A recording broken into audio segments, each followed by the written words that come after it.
దేవుని నామమునకు మహిమ కలుగును గాక. ప్రభువునందు ప్రియమైన వారులారా, దేవాది దేవుని యొక్క ఉచితమైన కృప చొప్పున దేవుని యొక్క పరిశుద్ధమైన మాటలను ధ్యానించుటకు దేవుడు ఇచ్చిన శ్రేష్టమైన సమయాన్ని బట్టి దేవునికి నిండు మనసుతో కృతజ్ఞతాస్తుతులు చెల్లించుకుంటూ ఈ మాటలు వీక్షిస్తున్న మీకందరికీ ప్రభు అయిన యేసుక్రీస్తు నామంలో శుభాభివందనము. బాగున్నారండి? దినదినము ప్రతి ఉదయము సాయంత్రం ఉదయం 8 గంటల నుండి ఉదయం 8 గంటలకు తిరిగి సాయంకాల సమయం 5 గంటలకు దేవుని మాటలు మీ కుటుంబాన్ని దర్శిస్తున్నాయి.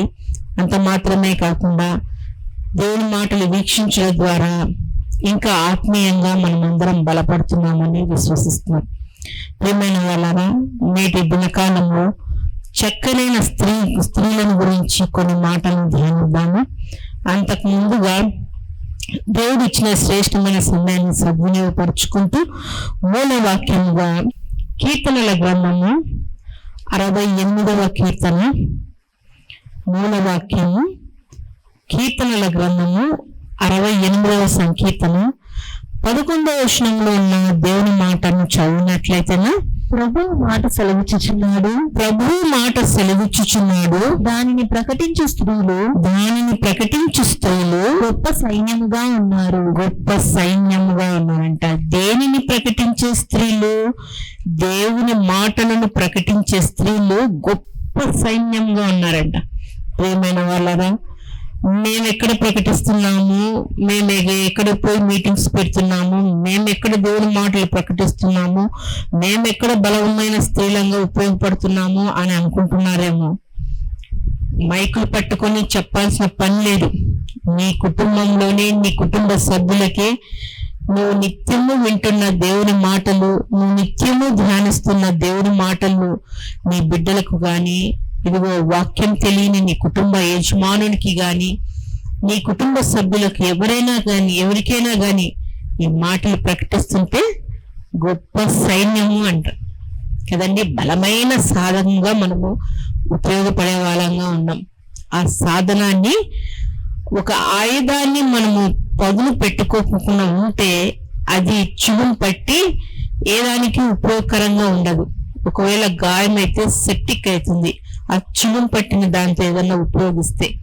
కానీ దాన్ని కొంచెం సాధన చేస్తే, అంటే ఆ చిలుం పోయేంత వరకు రుద్దడమో కడగడమో ఏదో ఒకటి పదును పెడుతూ ఉంటే అది బలంగా పనిచేస్తుంది. మన మెదడుకి దేవుని వాక్యాన్ని పదును పెడుతూ ఉన్నట్లయితేనా మనం బలమైన సాధనంగా ఉపయోగపడే వాళ్ళంగా ఉన్నాం కదండి. కొంతమంది స్త్రీలు ఉన్నారు, వాళ్ళు గొప్ప సైన్యంగా ఉండి వారి కుటుంబాలను ఎంత బాగా కట్టుకున్నారు. అంత మాత్రమే కాకుండా తమ కుటుంబానికి సంతోషకరంగా ఎలా జీవించారు. కొంతమందిని సమయానుకూలంగా ధ్యానం చేద్దాం. వినిన మాటలే కదా, వినిన వారే కదా అంటే ఎప్పుడూ దైవజనులు గారు అంటూ ఉంటారు, పరిశుద్ధ గ్రంథంలో 66 అధ్యాయాలు ఉన్నాయి. ఇట్లా కొట్టిన ఆదికాండం నుంచి ధ్యానం చేసిన ప్రకటన వరకు వచ్చిన ఎట్లా తిప్పినా గాని అవే మాటలే, వేరే మాటలైతే ఉండవు. కానీ దినదినము దేవుని మాటలు ధ్యానిస్తున్నప్పుడు ఒక నూతనమైన మాట మన హృదయాలను తాకుతుందండి కదండి. నేటి దినకాలము దేవుడు ఏర్పాటు చేసిన అంశ భాగము ఏదనగా దీవెనకరమైన స్త్రీల యొక్క గుణాలు. ఇది విన్నాం కదా అంటారు కదా, కొన్ని పాయింట్లు మిగిలిపోయి ఉంటాయి కదండి. సమయానుకూలంగా అన్ని చెప్పి ఉన్నాం కదా, మరి దానిలో కొంతమందిని జోడించి కొంతమందిని మళ్ళీ మీ ముందుకు సిద్ధపరిచి ఒక అంశం తయారు చేస్తాం. దీవెనకరమైన స్త్రీలలో బలమైన సాధనంగా పనిచేసిన వాళ్ళు ఎవరంటే, మీ పరిశుద్ధ గ్రంథాలు తెలిసినట్లయితేనా పాత నిబంధన గ్రంథము న్యాయాధిపతుల గ్రంథము 1వ అధ్యాయము 13వ వచనంలో ఒక ఆమె ఉంది. ఆమె ఎట్లా దీవెనకరంగా తన కుటుంబానికి తన తండ్రికి ఉపయోగకరంగా ఉందో, ఆమె వల్ల ఏం జరిగిందో ఒకసారి మనం చదువుదామండి. పరిశుద్ధ గ్రంథం నుండి పాత నిబంధన గ్రంథము న్యాయాధిపతుల గ్రంథము 1వ అధ్యాయము 13వ వచనంలో ఉన్న దేవుని మాటలను చూద్దాం. కాలేబు తమ్ముడైన కనజు కుమారుడగు ఒత్నీయేలు అని పట్టుకొనెను గనుక కాలేబు తన కుమార్తె అయిన అక్సాను అతనికిచ్చి పెళ్లి చేసెను. 14వ వచనం కూడా చూద్దాం. ఆమె తన పెనిమిటి ఇంట ప్రవేశించినప్పుడు తన తండ్రిని ఒక పొలము అడుగుటకు అతనిని ప్రేరేపించెను. ఆమె గాడిదను దిగగా కాలేబు నీకేమి కావాలనని అడిగెను. చాలా చక్కటి మాట ఇక్కడ ఒకసారి చూద్దామండి. 15వ వచనంలో అందుకామె దీవెన దయచేయుము, నాకు దక్షిణ భూమి ఇచ్చి ఉన్నావు, నీటి మడుగులను కూడా నాకు దయచేయమనెను. అప్పుడు కాలేబు ఆమెకు మెరక మడుగులను పల్లపు మడుగులను ఇచ్చెను. ఇక్కడ దీవెనకరమైన స్త్రీ ఎవరా అంటే మొదటిగా మనము ధ్యానం చేస్తున్న ఆ స్త్రీ ఎవరంటే అక్సా. ఆమె ఎలా దీవెనకరంగా ఉందంటే తన తండ్రికి ఆనందాన్ని పంచింది, అంటే ఆనందాన్ని ఇచ్చిన స్త్రీగా ఉంది. మొట్టమొదటి విషయం, అక్సా తన తండ్రికి ఆనందాన్ని పంచి ఇచ్చిన స్త్రీగా ఉంది. ఏ ఆనందము? ఆమె వివాహమైంది, అక్కడ ఒక పోటీ పెట్టినారు. ఆ పోటీలో కాలేబు తమ్ముడైన కనజు కుమారుడు ఒత్నీయేలు దానిని పట్టుకున్నాను. ఒక పట్టణాన్ని ఎవరు జయిస్తే వారికి నా కుమార్తెను ఇస్తాను అని కాలేబు గారు చెప్పినప్పుడు ఆ పట్టణాన్ని ఒత్నీయేలు జయించినాడు. జయిస్తానే తన కుమార్తెను ఇచ్చి వివాహం చేశాడు. ఆ కుమార్తె ఆక్సా తన తండ్రిని ఎంతగానో ప్రేమించింది. తన తండ్రి కూడా కుమార్తెను ఎంతగానో ప్రేమించి ఆమె అడగక ముందుగానే ఆమెకు కావలసిన వాటిని అన్నింటినీ, ఏమి కావలసిన పొలము, అక్కడ మనం 15వ వచనంలో చూసినట్లయితేనా, అందుకు ఆమె దీవెన దయచేయుము, నాకు దక్షిణ భూమి ఇచ్చి ఉన్నావు. అంటే వివాహమైతేనే కొంత భాగము, కొంత పొలము, కొంత భూమి ఎవరికి ఇచ్చినాడు? తండ్రి అయిన కాలేబు అక్సాకి ఇచ్చినాడు. అంటే నేటి కాలంలో కట్న కానుకలు అంటారు కదండి. కారు ఇస్తాం, పొలం ఇస్తాం, ఇల్లు ఇస్తాం, స్కూటర్ ఇస్తాం. తగు స్థాయిని బట్టి వివాహానికి కుమార్తెకి ఇచ్చేటప్పుడు అల్లునికి ఇచ్చే పద్ధతి. కట్నంతో పాటు డబ్బులు తీసుకుంటారు. ఇప్పుడు బంగారు రేట్ ఎక్కువైంది కాబట్టి బంగారు ఎక్కువ అడుగుతారు. 8 తులాలు ఇస్తారు, 3 తులాల, 4 తులాల. తీసుకునే కట్నం కంటే ఇచ్చే బంగారు యొక్క డబ్బు చాలా విలువైంది, అదే ఎక్కువ. ఇప్పుడు 1,00,000కు పైన 2 లక్షల వరకు దాటిపోతుంది కదండి బంగారం. బంగారాన్ని కోరుకుంటున్నారు చాలా మంది. అతడు కొంచెం స్థిరపడిన వాడు, ఎన్నారయ్యా, ఇంకొకటి ఏంటి ప్రభుత్వ ఉద్యోగ అంటే వెనక ముందు చూడుకోకుండా నా కుమార్తె బాగుంటుంది అనేసి తమకు కలిగినంత సమస్తమంతా ఊడ్చిచ్చేస్తా అంటారు బిడ్డలకు.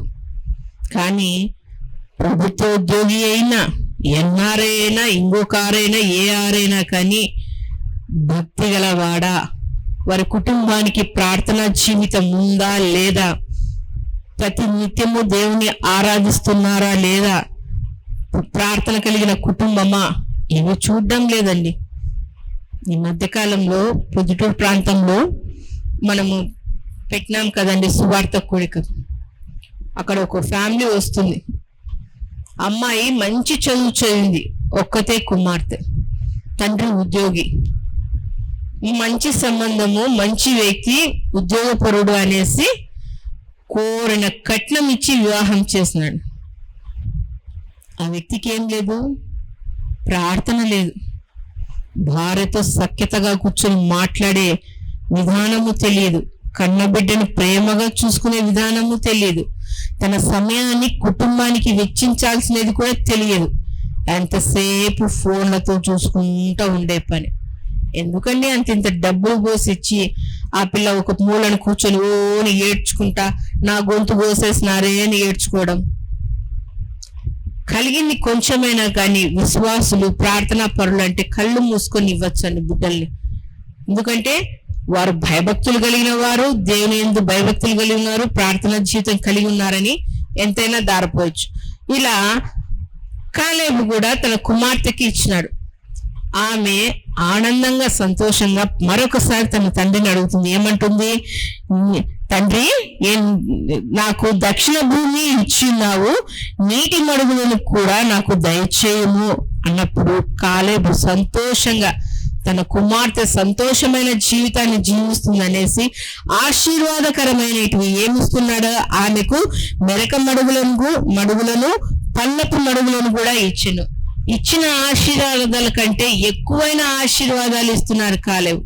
ఎందుకంటే ఈమె తండ్రికి ఆనందాన్ని పంచే స్త్రీగా ఉంది. కొంతమంది బిడ్డలు ఉన్నారండి, తల్లిదండ్రులకు ఆనందాన్ని కలిగించలేదు కానీ దుఃఖాన్ని కలిగించిన బిడ్డలుగా ఉన్నారు. ఆదికాండంలో మనం చూసినట్లయితేనా దీనా ఉంది. దీనా ఎవరు అనుకుంటారా? యాకోబు యొక్క ఏకైక కుమార్తె, లేయా యాకోబు యొక్క కుమార్తె. ఆమె ఏం చేసింది? షెకెముకు వెళ్ళినారు. అక్కడికి గుడారంలో ఉండాల్సిన బిడ్డ గుడారంలోనే ఉండాల. తల్లిదండ్రులు ఎక్కడ ఉన్నారో అక్కడే ఉండాలి. తల్లిదండ్రులు ఏం మాట చెప్తారో ఆ మాట ప్రకారమే జీవించాల్సింది. అలా జీవించుకోకుండా ఆ శక్యమైన ప్రాంతానికి పోయినప్పుడు అక్కడున్న స్త్రీలు వాళ్ళ అలంకరణ ఎలా ఉంటుంది, వాళ్ళ మాట తీరు ఎలా ఉంటుంది, వాళ్ళు ఎలా గడుపుతున్నారు, వాళ్ళు ఏ రీతిగా ప్రవర్తిస్తున్నారని గుడారం దాటి బయటికి వెళ్ళింది. అంటే తన స్వేచ్ఛను కోరుకునింది. గుడారం అంటే తల్లిదండ్రుల యొక్క కాపుదల, భద్రత. ఆ భద్రత లేకోకుండా తన సొంత నిర్ణయాలతో బయటికి వెళ్ళిపోయింది. ఏం కోరి తెచ్చుకునింది? జీవితం పతనం చేసుకునిందండి. తన తల్లిదండ్రులకు ఆనందాన్ని తెచ్చిన స్త్రీగా ఉందా? దుఃఖాన్ని తెచ్చింది. తనకు తెలుసు తన మునబ్బ అబ్రహాము గారు ఏ రకమైన ప్రార్థనా జీవితాన్ని కలిగి ఉన్నాడు. నా అబ్బాయిన ఇస్సాకు అంటే యాకోబు యొక్క తండ్రి గారు ఇస్సాకు ఎలాగ ప్రార్థనా జీవితం కలిగి ఉన్నాడు. తన తండ్రి అయిన యాకోబు ఏ రీతిగా దేవుని మొరపెట్టుకున్నాడు. ఇవన్నీ గ్రహించిన స్త్రీగా ఉంది దీనా. కానీ ఆ ప్రార్థనా జీవితాన్ని పక్కన పెట్టేసి లోకానుసారమైన జీవితాన్ని కోరుకొని తన జీవితాన్ని కుక్కలు చింపిన విస్తరలాగా చేసేసుకునింది. తన తల్లిదండ్రులకు ఆనందాన్ని ఇవ్వలేని స్త్రీగా ఉంది. ఇంకా బైబిల్ గ్రంథంలో చూసినట్లయితే యెఫ్తా కుమార్తె తన తండ్రికి ఆనందాన్ని తెచ్చిన స్త్రీగా ఉంది. అంత మాత్రమే కాకుండా సెలెహదు కుమార్తెలు సంఖ్యాకాండం 26:33 ఉన్నారు. వారు కూడా తమ తండ్రి పేరు నిలబెట్టిన కుమార్తెలుగా ఉన్నారు. కృత నిబంధన గ్రంథంలోనికి వచ్చినట్లయితే ఫిలిప్పు కుమార్తెలు సువార్తను ప్రకటించే కుమార్తెలుగా ఉండి తన తల్లిదండ్రులకు ఆనందాన్ని తెచ్చే బిడ్డలుగా ఉన్నారు. మీరున్నారా? మీ తల్లిదండ్రులకు ఆనందాన్ని ఇస్తున్నారా? మీ ప్రవర్తన ద్వారా ప్రశ్నించుకోండి. మా ప్రవర్తన ద్వారా నా తల్లి సంతోషంగా ఉందా? నా తండ్రి సంతోషంగా ఉన్నారా? నా ప్రవర్తన ద్వారా నా కుటుంబం అంతా సంతోషకరంగా ఉందా లేదా అని ఈ శ్రేష్టమైన సమయంలో ఒక ప్రశ్న వేసుకోండి. ఒకవేళ నీ ప్రవర్తన ద్వారా నీ కుటుంబంలో సంతోషం కాకోకుండా దుఃఖకరంగా ఉందేమో సరి చేసుకో. దేవుని మాట సెలవిస్తున్నాడు. ఆక్సా తన తండ్రికి ఆనందాన్ని తెచ్చిన స్త్రీగా ఉంది. రెండవదిగా చూసినట్లయితేనా రూతు గ్రంథము 3వ అధ్యాయము అక్కడే ఉంది కదండి. న్యాయాధిపతులు అయిపోతానే రూతు గ్రంథము 3వ అధ్యాయము 1 నుండి 2 వచనాల్లో ఉన్న దేవుని మాటలను చూద్దామండి. ఆమె అత్తైన నయోమి నా కుమారి నీకు మేలు కలుగునట్లు నేను నీ కొరకు విశ్రాంతి విచారింపవలసిన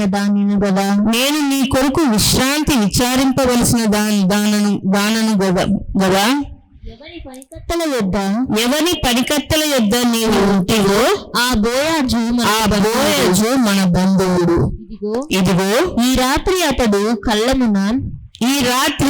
కళ్ళమున ఎవరు తూర్పారబట్టింపబోచున్నాడు.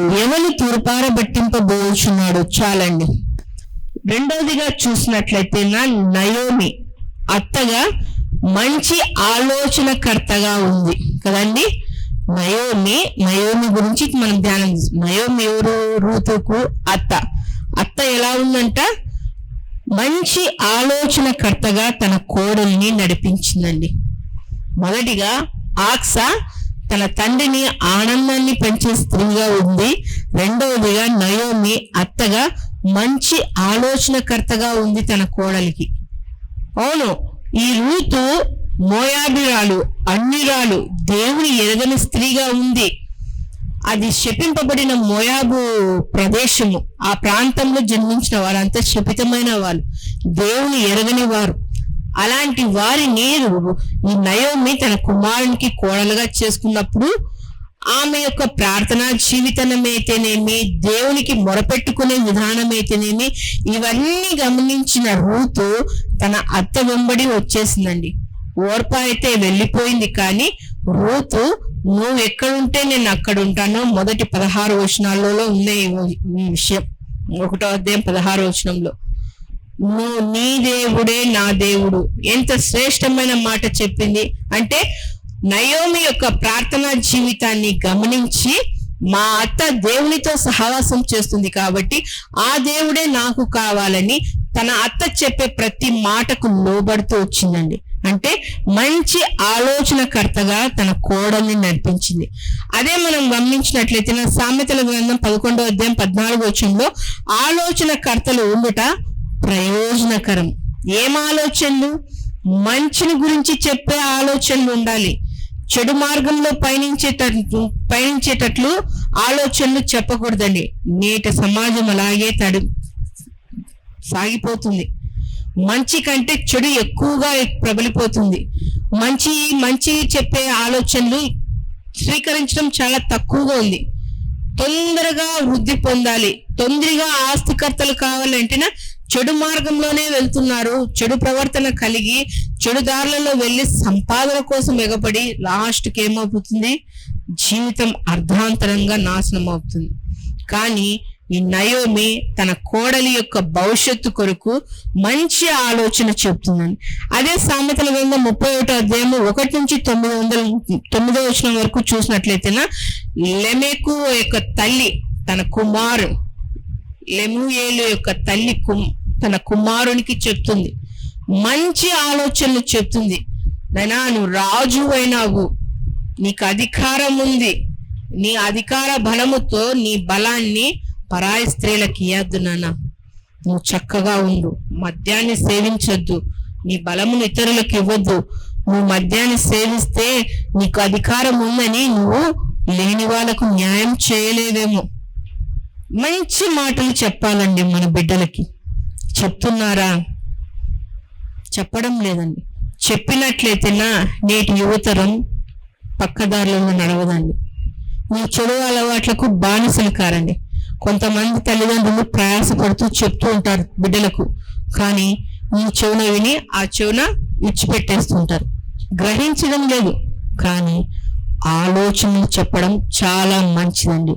మొదటిగా ఆక్సా తన తండ్రికి ఆనందాన్ని పంచింది.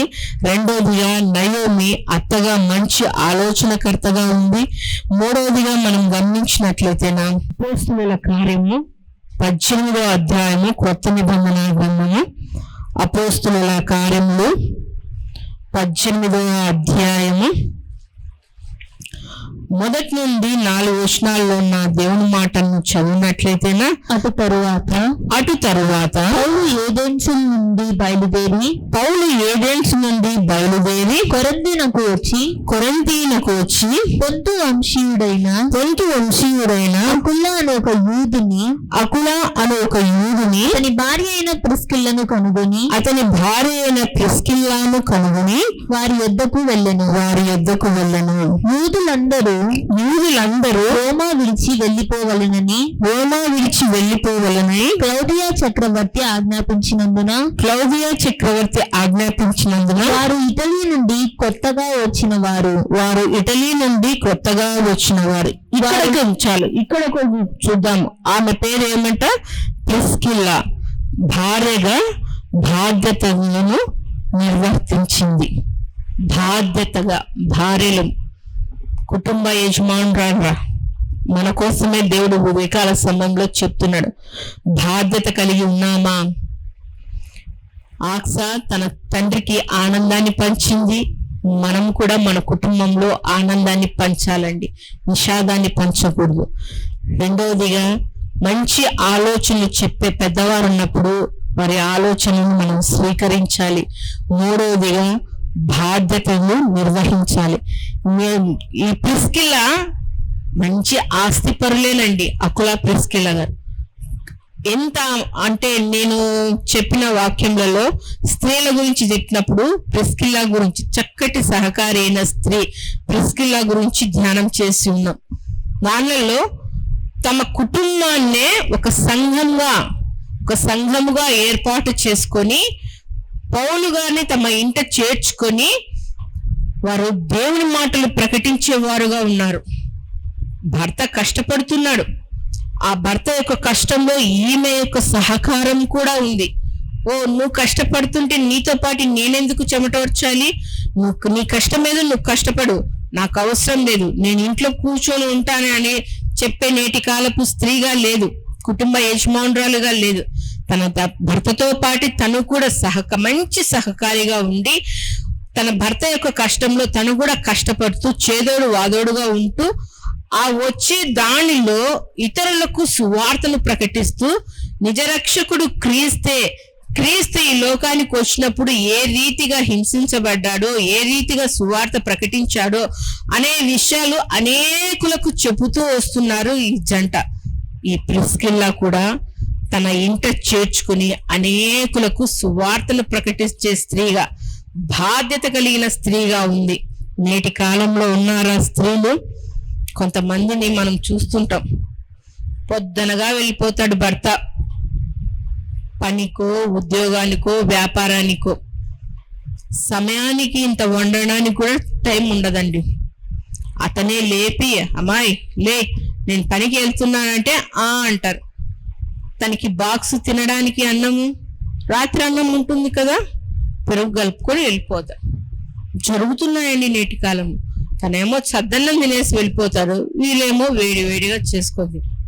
కష్టపడే వ్యక్తికి బాధ్యతగా స్త్రీగా సామెతల గ్రంథం 31వ అధ్యాయం మొదటి నుంచి 10వ వచనం కానుంచి చివరి వచనాల వరకు చదివితే స్త్రీల యొక్క కుటుంబ యజమానురాల యొక్క కర్తవ్యాలు చక్కగా సొలొమోను మహారాజు వివరించి ఉన్నాడండి.